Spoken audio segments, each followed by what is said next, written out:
أعوذ بالله من الشيطان الرجيم بسم الله الرحمن الرحيم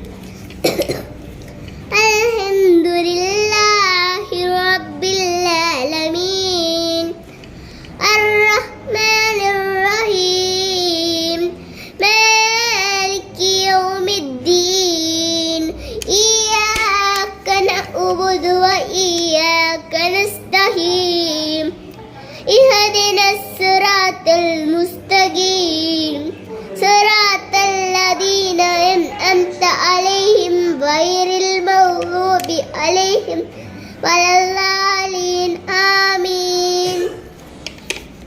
hi friends, ഇത് നിങ്ങൾ നല്ലതെന്ന് ഓതുമെങ്കിൽ ആലുവയിൽ വന്നാൽ ഞാൻ പഠിപ്പിച്ചു തരാം. ബൈ. നിങ്ങൾ സബ്സ്ക്രൈബ് ഷെയറും ലൈക്കൊക്കെ ചെയ്യണേ. നിങ്ങൾ എൻ്റെ ഇൻസ്റ്റാഗ്രാമിൽ ഞാൻ വീഡിയോ ഇപ്പോൾ ഇടാറില്ല. എൻ്റെ ഇക്കക്കമാർ വരുമ്പോൾ ഇടാറ്.